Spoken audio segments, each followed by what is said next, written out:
Hello everyone, welcome back to our channel. I hope आप सभी लोग अच्छे से पढ़ाई कर रहे होगे अपने टर्म वन के लिए। तो आज के इस वीडियो में हम क्लास 12th हिस्ट्री का जो चैप्टर 2 है, Kings farmers and towns early state and economies, इसके ऑब्जेक्टिव टाइप क्वेश्चंस यानी एमसीक्यूज हम कवर अप करेंगे। ठीक है, जो लोग चैनल पर पहली बार आए हैं उनको मैं बता दूं कि इस चैनल पे आप लोगों को हिस्ट्री के सभी चैप्टर्स के एमसीक्यूज आने वाले दिनों में मिलने वाले हैं। उसके साथ साथ इकोनॉमिक्स, ज्योग्राफी, पॉलिटिकल साइंस के कुछ वीडियोस, सब कुछ आपको इस चैनल पे मिलेगा। तो इट्स बेटर कि क्यों ना सब्सक्राइब कर लिया जाए। तो सब्सक्राइब जरूर कीजिएगा और वीडियो तो आप लाइक करोगे, बिकॉज आई नो आप लोगों को वीडियो बहुत हेल्पफुल रहेगा। ठीक है, बहुत अच्छे से वीडियो मैंने आप लोगों के लिए बनाया है। अपडेटेड क्वेश्चंस इसमें हैं जिनके आने के पूरे पूरे चांसेस हैं। आप ये लगाइए कि पूरा चैप्टर आपका, एक तरह से आप देखोगे ना कि क्वेश्चंस जो हैं हर पैराग्राफ से, हर एक लाइन से क्वेश्चंस इसमें उठाए हैं कि मतलब जो एक्सपेक्टेड है कि बन सकते हैं। तो चलिए शुरू करते हैं इस वीडियो को, स्टार्टिंग फ्रॉम क्वेश्चन 1। सो देखो, क्वेश्चन 1 है disposal of dead by making elaborate stone structures was known as.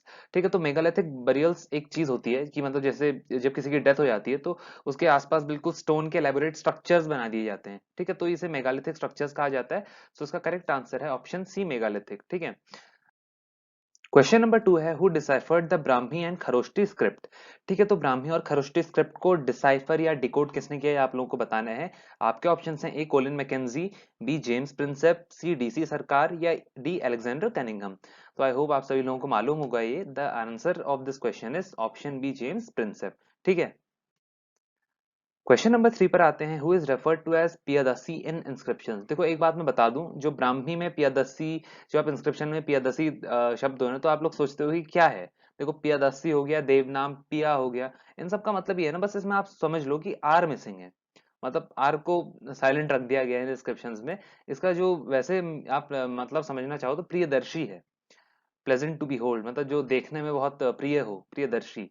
And आपका देवनाम पी यानी देवनाम प्रिय, देवों का प्रिय, बिलवेड ऑफ गॉड्स। तो ये जो इंस्क्रिप्शन में ये टाइटल्स हैं, ये अशोका को रेफर किए गए हैं। तो इसका करेक्ट आंसर आपका होगा ऑप्शन बी, अशोक। ध्यान रखिएगा, देवनाम प्रिय और प्रियदर्शी अशोका के लिए यूज किए गए हैं। मीनिंग मैंने लिखा है प्लेजेंट टू बिहोल्ड, मतलब जो प्रियदर्शी हो, आंखों को बहुत मतलब अच्छा लगे उसे देखना। So that's the meaning. Next question आता है आपका, question number 4, match the following. और हाँ, इस वीडियो में आप लोगों को सभी तरह के क्वेश्चन मिलेंगे, चाहे मैच द फॉलोइंग हो, फिल इन द ब्लैंक हो, कंसिडर द फॉलोइंग स्टेटमेंट वाले क्वेश्चन हो, सब कुछ आपको इसमें मिलेगा। तो एंड तक जरूर देखिएगा। ठीक है, कॉलम 1 को कॉलम 2 के साथ आपको मैच करना है। तो चलिए शुरू करते हैं मैच करना। तो देखो, न्यूमेस्मैटिक्स और मेरे साथ साथ करते चलना है आपको, मतलब लगाना है कि कौन सा आंसर होगा। Numismatics is the study of your coins. ठीक है, ध्यान रखना। Epigraphy is the study of your inscription. So second का ए होगा, फर्स्ट का सी होगा, हम जानते हैं। और एराइथ्रियन, एराइथ्रियन जो ये टर्म है, ये किस चीज के लिए यूज की गई है, तो ये रेड सी के लिए टर्म यूज किया गया है। और कोडू मनाल, सो देखो, कोडू मनाल एक बीड मेकिंग इंडस्ट्री थी जिसका जिक्र आपका किया गया है आपके सोर्सेज में। ठीक है, it was a bead making industry. अब now please don't confuse it with Harappa. Harappa में नहीं थी ये। This is located in Tamil Nadu. ध्यान रखिएगा, बीड मेकिंग इंडस्ट्री ये है कोडू मनाल। ठीक है, सोर्सेज से मैंने लिया है। और पतिवेदका, ये किस चीज के लिए टर्म रेफर किया गया है। सो पतिवेदका रिपोर्टर हुआ करते थे, पतिवेदक कहिए या पतिवेदका कहिए। So these were the reporters according to inscription. मतलब इंस्क्रिप्शन में टर्म हमें मिली है जिन्हें आर्कियोलॉजिस्ट ने बोला है कि इट मींस रिपोर्टर। ठीक है, तो आंसर है फर्स्ट का सी, सेकंड का ए, थर्ड का बी, फोर्थ का ई, फिफ्थ का डी। तो ये था आप लोगों का मैच द फॉलोइंग। तो मैंने लिखा है कोडू मनाल इज इन तमिलनाडु। ओके, यहाँ आपकी बीड मेकिंग इंडस्ट्री थी। क्वेश्चन नंबर 5 है कंसिडर द फॉलोइंग स्टेटमेंट्स। तो 3 स्टेटमेंट आप लोगों के पास है, आपको बताना है कि इनमें से करेक्ट स्टेटमेंट कौन सी है। ठीक है, तो फर्स्ट स्टेटमेंट आपकी कहती है third century BC is regarded as a major turning point in early Indian history. Second है third century is an era associated with early states development of coinage and use of iron.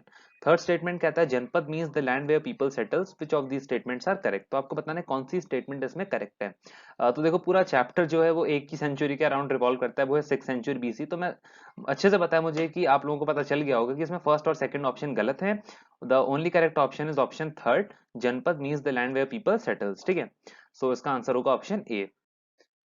Question number 6 पे आते हैं। Consider the following statements कह रहा है। First statement आपको बोली गई है कि द अर्लीस्ट इंस्क्रिप्शंस वर इन प्राकृत, मतलब प्राकृत स्क्रिप्ट में लिखे जाते थे। ठीक है, सेकंड कह रहा है oligarchy is a form of government where power is exercised by a single man.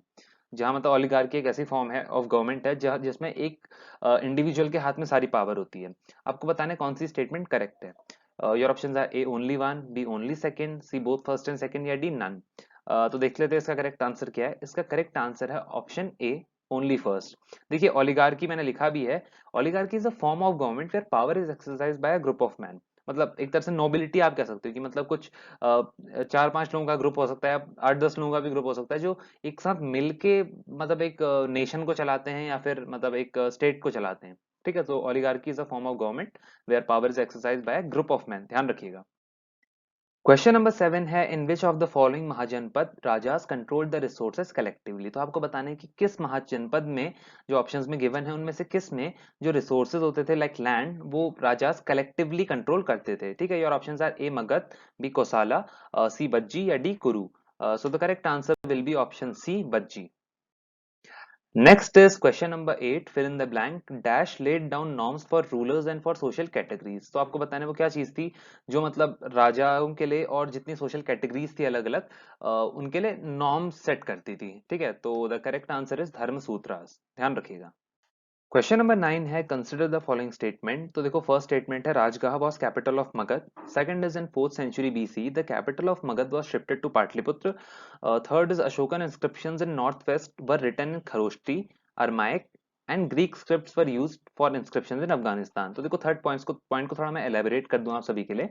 जो अशोकन इंस्क्रिप्शंस थे ना, उनकी खास बात ये थी कि वो जहां इरेक्ट किए जाते थे वहां की एक लोकल जो स्क्रिप्ट फॉलो होती थी उसमें वो कमीशन किए जाते थे, ताकि लोकल लोगों को भी धर्म का मैसेज जो अशोका फैलाना चाहते थे, द हिज प्रोपगेशन ऑफ धम्मा, वो लोग समझ सकें। तो इसलिए जो नॉर्थ वेस्ट पार्ट में इंस्क्रिप्शंस हमें मिलते हैं they are in Kharosthi script, और जो अफगानिस्तान में हमें इंस्क्रिप्शंस मिलते हैं they are in Aramaic and Greek scripts. ठीक है, तो इन स्टेटमेंट्स में से करेक्ट आपकी स्टेटमेंट जो है वो थर्ड है, मतलब I mean option third C, I mean all statements are correct. Question number 10 है, Kautilya's Arthashastra is a book on. आपके ऑप्शन हैं economic relations, B principle and practices of state craft, C foreign policy या D duties of king.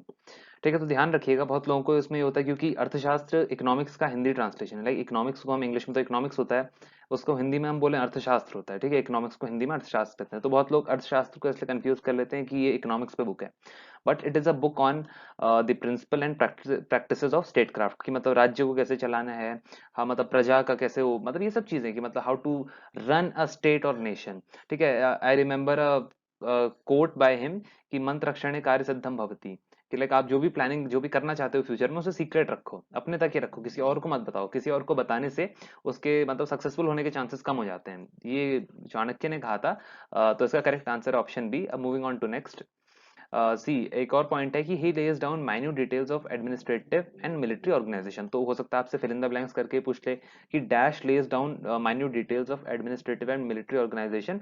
So this is Kautilya का अर्थशास्त्र। ठीक है, fill in the blanks में पूछे तो आई विल राइट अर्थशास्त्र। और ये बुक किस पे है? It is a book on principle and practices of state craft, की how to run a state. Question number 11 है, he was the first ruler to inscribe his message to his subjects and officials on stone surfaces. Also he appointed special officers Dhamma महामात. Who was he? तो आपको बताना है ये किस व्यक्ति की यहाँ पर बात की जा रही है। ठीक है, so the correct answer is Ashok and he was from Mauryan dynasty. ध्यान रखिएगा इस चीज का। और एक और चीज ये है कि ही प्रीच्ड धम्मा। ठीक है, तो धम्मा या फिर आप कहें धर्म, एक तरह से धर्म, please do not confuse it with religion. जैसे रिलीजन को आज के प्रेजेंट डे हिंदी ट्रांसलेशन उसका धर्म होता है, तो वो धर्म अलग है। ठीक है, ये this does not mean religion, इसका मतलब रिलीजन नहीं होता। Dhamma dharma simply means an ideal code of conduct, कि मतलब एक सही तरीका क्या है जीवन जीने का। मतलब जैसे उन्होंने कहा था कि जो स्लेव्स हैं उनके प्रति आपका एटीट्यूड अच्छा होना चाहिए, ब्राह्मण्स जो है उनके प्रति आपका एटीट्यूड अच्छा होना चाहिए। सो दीज वर समथिंग जो मॉडर्न डायनेस्टी का था। कि ऑल्सो उन्होंने ये कहा था कि जो किलिंग है एनिमल्स की for ritual sacrifices it should be band, मतलब ये गलत है। तो ही वॉज अशोका। ठीक है, ध्यान रखिएगा, धम्म पॉलिसी पे क्वेश्चन आ सकता है कि हु प्रीच्ड धम्मा, या फिर जो धम्म महामात थे ये कौन से स्पेशल ऑफिसर्स है। सो these were the officers who were appointed by Ashok, जिन्हें अशोक ने अपॉइंट किया था टू स्प्रेड धम्मा। ध्यान रखिएगा। Question number 12 is Megasthenes, the composer of Indica was. Your options are A. Greek ambassador, B. Chinese pilgrim, C. Egyptian traveler या D. Iranian scholar। तो ये कौन थे मेगास्थनीज, ये आपको बताना है। कंपोजर ऑफ इंडिका, ध्यान रखिएगा, सर से पूछा जा सकता है कि who was the composer of indica. Indica के लेखक आपके मेगास्थनीज थे, ये ग्रीक एम्बेसडर थे, ऑप्शन ए इसका करेक्ट होगा। और ये सेल्यूकस निकेटर ने भेजा था इनको चंद्रगुप्त मौर्य के कोर्ट में। ठीक है, और इन्होंने मौर्यन एम्पायर के बारे में एक इंपॉर्टेंट चीज मेंशन की, वो ये कि यहाँ मिलिट्री एक्टिविटी को एक तरह से कोऑर्डिनेट करने के लिए, पूरा संभालने के लिए जो मिलिट्री एक्टिविटी थी उसके एडमिनिस्ट्रेशन में देयर वाज 1 कमिटी एंड 6 सब कमिटीज। ठीक है, तो इस पॉइंट को भी ध्यान रखिएगा। Question number 13 is dash literary means the golden mountain. तो आपको बताना है गोल्डन माउंटेन किसे कहा जाता था, ठीक है। तो दिस इज सुवर्णगिरी, ये एक जगह है साउथ इंडिया में। Question number 14 is which of the following is not one of the major political centres of Mauryan empire. तो आपको बताना है कि दिए गए ऑप्शंस में से कौन सा एक ऐसा सेंटर है जो कि मौर्यन एम्पायर का मेजर पॉलिटिकल सेंटर नहीं था। ध्यान रखिएगा, नहीं था, ठीक है। ए तक्षशिला, बी तोसाली, सी सुवर्णगिरी या डी कंधार। तो वेरी सिंपल है, ऑप्शन डी कंधार नहीं था। मतलब कंधार मौर्यन एम्पायर का मेजर पॉलिटिकल सेंटर नहीं था। मेजर पॉलिटिकल सेंटर आपके तक्षशिला और उज्जैनी ये सब थे।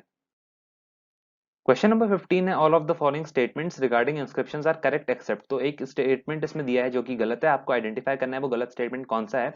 तो फर्स्ट की हम बात करें तो first is correct, we know inscriptions जो है वो हार्ड सर्फेसेस पे इनग्रेव किए जाते हैं लाइक स्टोन, मेटल और pottery. B is they usually record the achievement, activities और ideas of those who commissioned them. बिल्कुल सही, लाइक अशोका ने अपने इंस्क्रिप्शन डायरेक्ट किए थे तो अशोका के आइडियाज को रिप्रेजेंट करते हैं, ठीक है।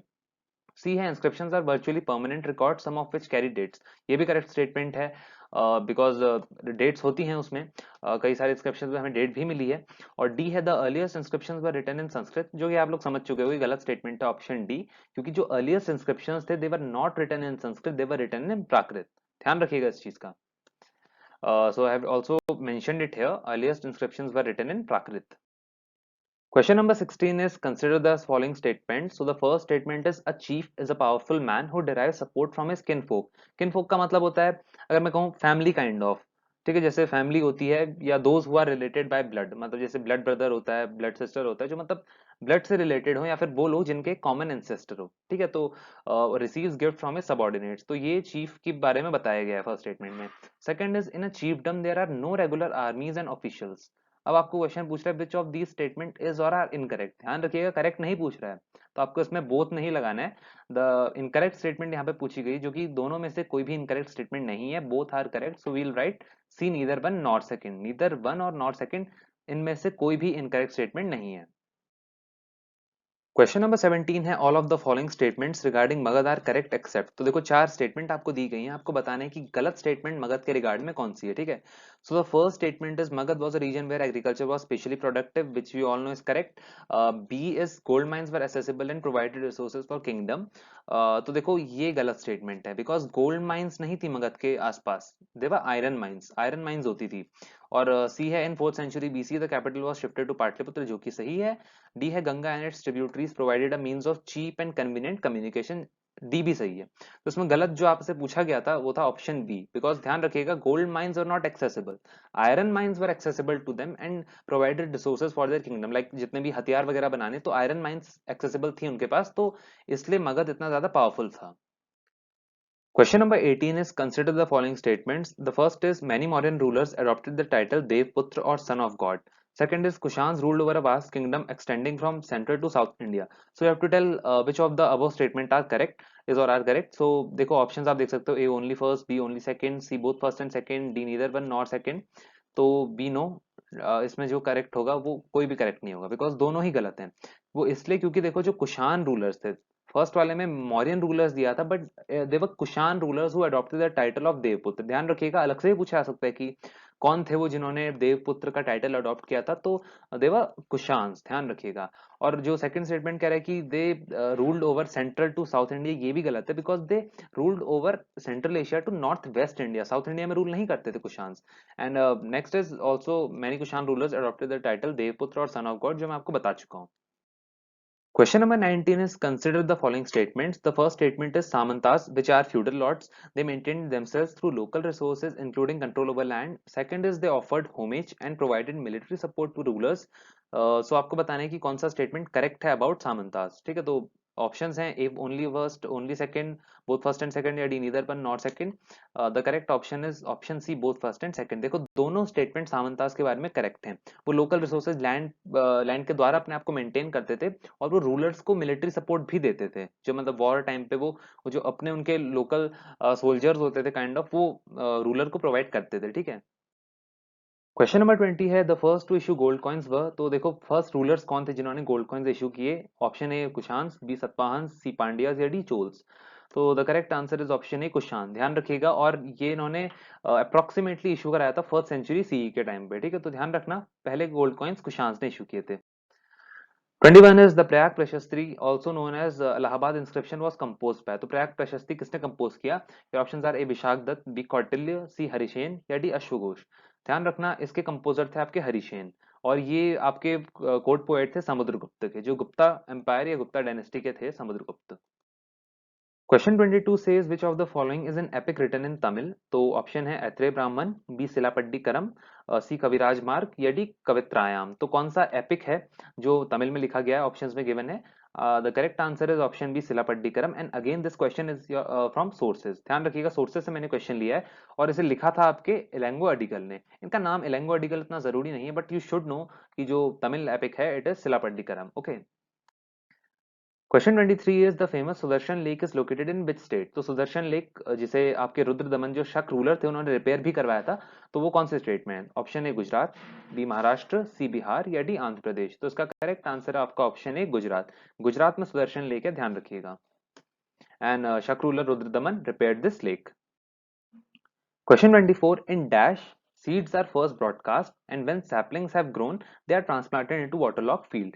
तो देखो राइस कल्टीवेशन में क्या होता है, जो सबसे पहली चीज होती है ना, ये होती है कि या तो आप डायरेक्ट फील्ड में आप सो करो उसके सीड्स राइस के। दूसरा ये एक बहुत आपको बताना है उसका नाम, वो मेथड को क्या कहते हैं, जिसमें क्या करते हैं कि जो सीड्स होती हैं पहले उन्हें बोया जाता है। लाइक आप नॉर्मल पॉट्स वगैरह में बोते हो, घर में जो गमले वगैरह होते हैं उससे आप बोल लेते हो, किसी दूसरी चीज में उन्हें बोल लेते हैं, ठीक है। और जब सैपलिंग्स निकलना शुरू कर जाते हैं, जब सैपलिंग्स मतलब छोटे छोटे पौधे हो जाते हैं, तो फिर उन पौधों को जो छोटे होते हैं सैपलिंग्स उन्हें फील्ड में प्लांट किया जाता है। और ये बहुत सक्सेसफुल प्रैक्टिस भी है राइस कल्टीवेशन में, इससे मतलब बहुत अच्छा राइस उगता है, ठीक है। तो the correct answer is transplantation. ध्यान रखिएगा इस प्रोसेस का नाम, दिस इज ट्रांसप्लांटेशन या मेथड, जिससे आपका सीड्स को ट्रांसप्लांट किया जाता है in waterlogged fields. 25 is Jatakas were written in. तो जातक कौन सी भाषा में लिखे जाते थे? Option A Prakrit, B Pali, C Sanskrit या D Tamil. So it's very easy, the Jatakas were written in option B Pali. तो वो जातक कथाएं, देवर टेल्स या स्टोरीज आप कहें, और इसका एक एग्जांपल है गांडा टिंडू। आपको पता होना चाहिए कि ये जातक का एक एग्जांपल है, जातक टेल्स का, ठीक है। तो गांडा टिंडू का नाम याद रखिएगा, it is one of the example of Jatakas. Question number 26 is all of the following statements regarding the increasing agricultural production in 6th century BC are correct except your options are A parts of Rajasthan and Punjab adopted iron plowshare, B is irrigation was adopted to increase agricultural production, C is production of paddy was increased by the introduction of transplantation, D is the iron tipped plowshare was used to turn the alluvial soil in areas which had high rainfall, या E northeastern and central parts of subcontinent practiced hoe agriculture। तो देखो इसमें correct answer है option ए। इसमें पूछा गया था कि मतलब बाकी जो स्टेटमेंट है वो सही है, एक स्टेटमेंट जो गलत है वो आपको आइडेंटिफाई करना था, तो गलत ए होगा। बिकॉज जो पंजाब और राजस्थान था they adopted the iron plough share in 20th century, मतलब बहुत बाद में जाके उन्होंने अडॉप्ट किया, पर इसमें लिखा है कि 6th सेंचुरी बीसी में ही उन्होंने अडॉप्ट कर लिया था। और हाँ एक और चीज है, पॉइंट ई का ध्यान रखिएगा, इसमें लिखा है कि नॉर्थ ईस्टर्न और सेंट्रल पार्ट्स में हो एग्रीकल्चर प्रैक्टिस होता था। तो मे बी आपसे 1 मार्क में ऐसे ही पूछ ले कि हो एग्रीकल्चर कहाँ प्रैक्टिस किया जाता था, तो remember north eastern and central parts of subcontinent. Question number 27 is consider the following statement. तो पहला स्टेटमेंट है जो गहपति टर्म है, देखो इन ये क्वेश्चंस को बहुत अच्छे से ध्यान में रखना, क्योंकि टर्म वाइज जो आपके बॉक्स में बने हैं ना, कि याली टर्म वाली टर्म, ये आ सकते हैं एग्जाम में, इनके आने के चांसेस ज्यादा हैं। So the term gahapati was often used to designate village headman as well as large landlords, की लैंडलॉर्ड्स और आपके विलेज हेड्स जो सरपंच काइंड ऑफ कह सकते हो आप, उनके लिए यूज किया जाता था। सेकंड है Sangam text also mention different categories of people like Vellalar, Uzhavar and Adimai. तो आपको बताना है कि कौन सा स्टेटमेंट करेक्ट है, ठीक है। तो is it only first, B only second, C both first and second, या D neither one nor second. तो इसका करेक्ट आंसर है option C both first and second, दोनों स्टेटमेंट्स इसमें करेक्ट है। अब देखो एक और चीज मैं आप लोगों को बताऊंगा जो मोस्ट इंपॉर्टेंट है, ठीक है, ये आप लोगों को पता होनी चाहिए, बिकॉज सीबीएसई से फ्रीक्वेंट क्वेश्चंस पूछता है। लाइक हमारा भी जब लास्ट टाइम बोर्ड्स जो हुए थे, मतलब जो हमने दिए थे, उसमें भी क्वेश्चन आया था, और लास्ट के सैंपल पेपर में भी ये था, और इस साल भी आपका जो सैंपल पेपर रिलीज किया उसमें भी ये क्वेश्चन है कि वेलालार किसे कहते हैं, और सेकंड है आपका उझावर किसे कहते हैं, और थर्ड है आदिमाई किसे कहते हैं। तो ये टर्म्स प्लीज लर्न कर लेना, बहुत ज्यादा चांसेस है इसके आने के, और ये पूछा भी बहुत ज्यादा फ्रीक्वेंट गया है। तो Vellalar means land owners, Uzhavar means ploughman, Adimai were slaves, और ये संगम टेक्स्ट में हमें इनका रेफरेंस मिलता है। क्वेश्चन नंबर 28 पर आते हैं। Consider the following statements. First is the Manusmriti is one of the best known philosophical text of early India. Second is it was written in Sanskrit and compiled between circa second century BC and second century CE. तो आपको बताना है कौन सा statement correct है मनुस्मृति के बारे में। तो देखो बहुत इजी है ये क्वेश्चन, अगर आपने थोड़ा बॉक्सेस पे ध्यान देते हो आप, तो इसमें करेक्ट आंसर है आपका option B, only second, because Manusmriti was not a philosophical text. ध्यान रखिएगा, फिलोसफिकल टेक्स्ट नहीं था, it was rather a legal text. वो लीगल टेक्स्ट था, उसमें बताया था कि मतलब किस तरह से अगर किसी ने कोई क्राइम कर दिया तो फिर उसे मतलब किस तरह की सजा होनी चाहिए, तो इस तरह के चीजें उसमें थी। It was a legal text. Question number 29 is which of the following statements about mahajanapada are correct. First is mahajanapada were Magadha, Kosala, Gandhara and Avanti only. ध्यान रखना अवंती ओनली लिखा है, ठीक है। और second is most mahajanapada were ruled by kings. Third is some known as gana और sanghas were oligarchies ruled under rajas. Fourth is each mahajanapada had a capital city which was often fortified. ठीक है, तो ये आपकी कुछ स्टेटमेंट है, आपको बताना है करेक्ट स्टेटमेंट कौन सी है। तो देखो, सबसे पहली स्टेटमेंट की मैं बात करूं तो इसमें ओनली जो यहाँ पर लिखा है ना, इससे स्टेटमेंट गलत हो गई। बिकॉज वी नो महाजनपद व 16 इन नंबर, 16 महाजनपद थे, हमें पता है। और इसमें बोला है कि केवल मगध, कोसाल, गांधार और अवंती थे। So this is incorrect. और second statement is correct, third is also correct and fourth is also correct. So इसमें जो आपका करेक्ट आंसर होगा वो होगा option B, second, third and fourth. और देखो मैंने लिखा भी है, देयर वर 16 महाजनपद, तो ध्यान रखना। क्वेश्चन 30 है, the Harshacharita is a biography of Harshvardhan the ruler of Kannauj compose by his court poet. Simply आपको इसमें बताना है जो हर्षचरित थी, हर्षवर्धन की बायोग्राफी, वो किसने लिखी थी। ऑप्शन है बाण भट्ट, बी हरिसेन, सी अश्वघोष या डी जयदेव। तो देखो इजी क्वेश्चन है, ऑप्शन ए बाण भट्ट है। Question 31 is the Baktak queen who had independent access to land against the provisions of Sanskrit legal text। तो वो कौन सी क्वीन थी जिनपे लैंड की इंडिपेंडेंट एक्सेस थी अगेंस्ट द प्रोविजन, मतलब संस्कृत लीगल टेक्स्ट में था कि women can't hold independent access to land, तो उनके पास इंडिपेंडेंट एक्सेस थी। So options are A Salavati, B Vijay Satakarni, C Prabhavati Gupta या डी याना सक्सेना। तो देखो करेक्ट आंसर है option C Prabhavati Gupta. And you should know कि she was the daughter of Chandragupta second and she was married to Vakataka. Vakataka जो dynasty थी उनमें इनकी शादी हुई थी, ठीक है। बक्टक क्वीन प्रभावती गुप्ता, नाम बहुत इंपॉर्टेंट है, ध्यान रखना। 32 क्वेश्चन है, inscriptions that record gift made to religious institution are known as. तो देखो these inscriptions are known as votive inscription. And ये भी बहुत इंपॉर्टेंट क्वेश्चन है आप लोगों का, बिकॉज पता होना चाहिए कि उन इंस्क्रिप्शंस को क्या कहते हैं जो रिलीजियस इंस्टीट्यूशन को, अगर आप सपोज आपने गिफ्ट दिया, फॉर एग्जांपल आपने 1 हेक्टेयर लैंड दी, तो उसे जो रिकॉर्ड करेगा inscription, it will be known as votive inscription. Question number 33 is consider the statements and identify the incorrect statement. तो तीन स्टेटमेंट है आप लोगों के पास, इनकरेक्ट स्टेटमेंट, गलत स्टेटमेंट आप लोगों को बताना है। पहला है कि the first coin to bear the name and images of rulers were issued by Indo Greeks. Second is Asiatic Society of Bengal was founded in the year 1784 by Cornwallis. Third is successful merchants were designated as Masattuan in Tamil and Sethis and Sattavahas in Prakrit। तो आपको बताना है गलत statement कौन सा है। तो देखो गलत स्टेटमेंट है इसमें ऑप्शन बी, सेकंड ओनली। जो ये वाला स्टेटमेंट आप देख रहे हो सेकंड, दिस इज रॉन्ग।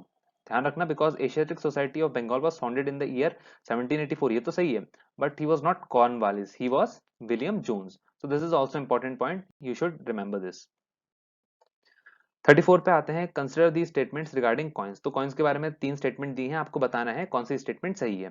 पहला कि पंचमार्क कॉइन्स थे, they were made of silver and copper and they were the earliest to be minted and used. और पंचमार्क कॉइन्स, आई होप आप लोगों को पता हो कि मतलब पंच किया जाता था उन्हें, जैसे जिस भी मेटल पे वो प्रेस किए जा रहे हैं, जैसे एक मेटल है सिंपल, तो उसे पंच किया जाता था, एक मतलब स्टाम्प किया जाता था उनको, जो भी उसमें मार्क्स होते थे। Second is coins were also issued by tribal republics like Yaudheyas. तो जो योधेस थे वो भी कॉइन्स को इशू करते थे, सेकंड स्टेटमेंट ये कह रहा है। थर्ड है from 6th century onwards find of gold coins are less, which of these statement are true। अब आपको बताना है सही स्टेटमेंट कौन सी है। सो see all are correct, first हो, सेकंड हो, थर्ड हो, ये तीनों स्टेटमेंट आपकी करेक्ट है।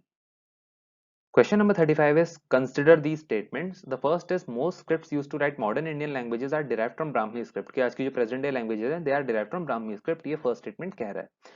Second is James Friendship deciphered Ashokan Brahmi in 1838। Third is decipherment of Kharoshti was helped by coins of Indo-Greek kings।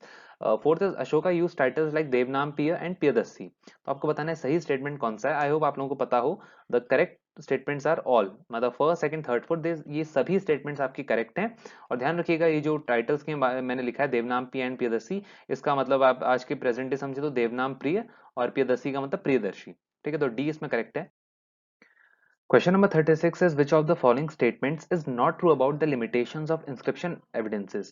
तो देखो inscription evidences के कुछ limitations भी होती हैं, तो आपको बताना है कि दिए गए options में से कौन सा सही नहीं है about inscription evidences की limitation.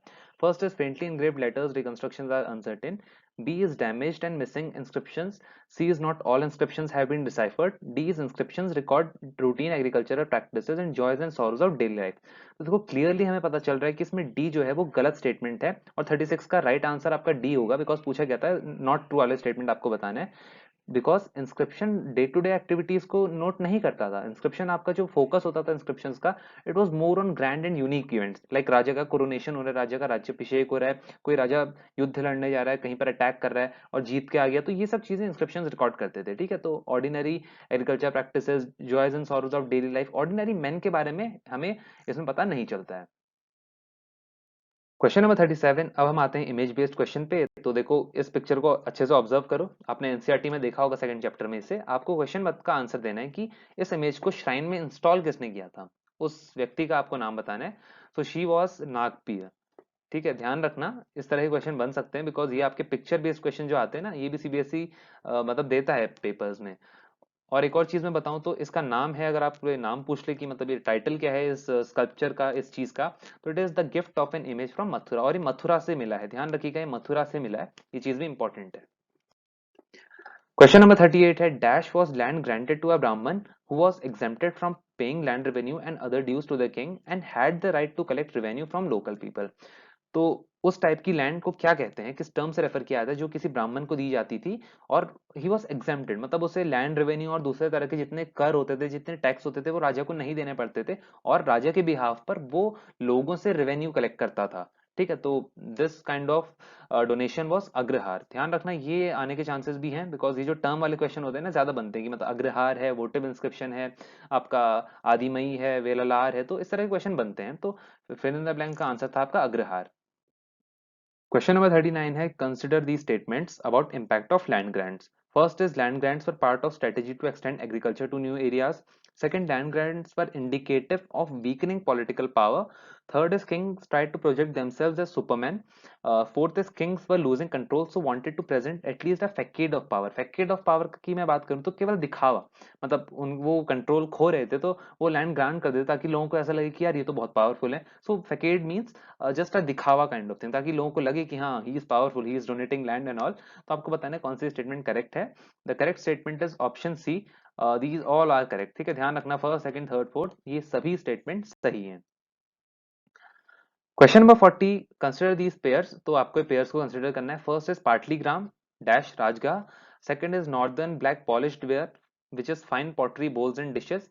थर्ड इज गिल्ड्स, जो इसमें दिया है कि it is an organisation of village heads. आपको बताना है कौन सा पेयर करेक्ट है। ठीक है, तो जो करेक्ट पेयर है it is only the second, because first जो पाटलीग्राम आप लोगों को दिया है it is the old name of Pataliputra. देखो पाटलिपुत्र से पहले जो विलेज था पाटलिपुत्र की जगह पर उसे पाटलीग्राम कहा जाता था, उसके बाद वो पाटलिपुत्र हुआ and now present day it is known as Patna. ठीक है, और जो आपका थर्ड है वो गलत इसलिए है बिकॉज गिल्ड्स आपका विलेज हेड्स का ऑर्गेनाइजेशन नहीं होता। Guilds is an organisation of craft producers and merchants. और ध्यान रखिएगा गिल्ड्स को श्रेणीज भी कहा जाता है, यानी चाहे आप गिल्ड्स कह लो या श्रेणीज कह लो, बात एक ही है। तो इस क्वेश्चन का करेक्ट आंसर था आपका option C second only, first और थर्ड इसमें गलत थे। Question number 41 is identify the given image. तो एक इमेज आप लोगों को दी गई है, आप लोगों को आइडेंटिफाई करना है कि क्या चीज है। So guys this is a sandstone sculpture of Kanishka. आपको पता होना चाहिए इस तरह का इमेज अगर एग्जाम में आता है तो ये कनिष्क का स्कल्पचर है जो कि बना है सैंडस्टोन से। ठीक है, तो 41 ये था। सो गाइस क्वेश्चन आप लोगों के 41 तक ही थे। Now I want you all to just observe these coins. ठीक है, आपको पता होना चाहिए अगर मान लो क्वेश्चन आ ही गया वाली चीज, मैं क्वेश्चन में इसलिए नहीं लिख रहा हूँ इसे बिकॉज चांसेस नहीं है कि सीबीएसई इतना ज्यादा डिफिकल्ट आप लोगों के लिए बना देगा, बिकॉज कॉइन्स का अगर आ जाता है तो वो सबसे पहले तो उसे देखना मुश्किल होता है क्योंकि ब्लैक एंड व्हाइट प्रिंटिंग होती है। तो पर आ गया वाली बात है 1% चांस जो है उसलिए मैं आपको ये भी प्रिपेयर करवा दे रहा हूँ। तो देखो जो कॉइन्स इमेजेस है ना, इस तरह से ध्यान रखना, जो आगे वाली साइड होती है दिस इज योर आगे वाला साइड, कॉइन का आगे वाला साइड। तो इसमें एक राजा की फोटो बनी हुई है। ठीक है, राजा की फोटो बनी हुई है और पीछे वाली साइड इस कॉइन में एक भगवान की फोटो बनी हुई है। ठीक है, so this is your Kushan coin. ध्यान रखना आगे वाली साइड रूलर की फोटो, पीछे वाली साइड आपकी भगवान की फोटो, ये आपका कुशान कॉइन का स्ट्रक्चर होता था। नेक्स्ट है आपका पंच मार्क कॉइन। तो देखो पंच मार्क कॉइन जैसा आप देख सकते हो एक मेटल है, उसमें एक तरह से पंच कर रखा है, मतलब जैसे कोई स्टाम्प काइंड ऑफ चीज ली, उससे पंच कर लिए सिंबल्स, या जो जितने भी इसमें सिंबल्स आप देख सकते हो बने वो पंच करके बनाए जाते हैं, इसीलिए पंच मार्क कॉइन भी इन्हें कहा जाता है। और ये पंच मार्क कॉइन्स हैं, यू शुड नो। और ये जो आप कॉइन का फिगर अभी देख रहे हो अपनी स्क्रीन पर, this is your Yaudheya coin. जो हमने बोला ना कि ट्राइबल जो जगहें होती थी वो भी एक तरह से अपने कॉइन्स इशू करती थी, तो Yaudheyas were one of them. Yaudheya coin की बात एनसीईआरटी भी करता है। So this is an Yaudheya coin जो कि योधेय लोगों ने आपका इशू करा था। नेक्स्ट जो आप लोग इमेज देख रहे हो ये गुप्ता कॉइन्स की इमेज है। तो देखो यार, जो कॉइन्स के अंदर जो इमेजेस है ना उन्हें अच्छे से ऑब्जर्व कर लो। कुछ इस तरह का अगर आपका बना है, मैंने जूम करके दिखाया आप लोगों को, ये आपके गुप्ता कॉइन्स हैं, ठीक है। तो मैंने लिखा भी है गुप्ता कॉइन, ध्यान रखना कि मतलब आप समझ सकते हो इस तरह से कोई देवी बनी हुई है या फिर कोई गॉड बने हुए हैं, इस तरह से बैठे हुए हैं वो। सो this is your Gupta coin. So guys, अब हम वीडियो के एंड में आ चुके हैं। इस वीडियो में हमने सभी चैप्टर 2 के एमसीक्यूज कवर अप कर लिए हैं, और उम्मीद है आप लोगों को वीडियो अच्छा लगा होगा। अच्छा लगा तो लाइक जरूर कर दें, अपने फ्रेंड्स के साथ शेयर जरूर करिएगा, और चैनल को सब्सक्राइब करना ना भूलें, बिकॉज आने वाले दिनों में ऐसे ही अच्छे अच्छे वीडियोस आने वाले हैं। This was all for this video. Thank you.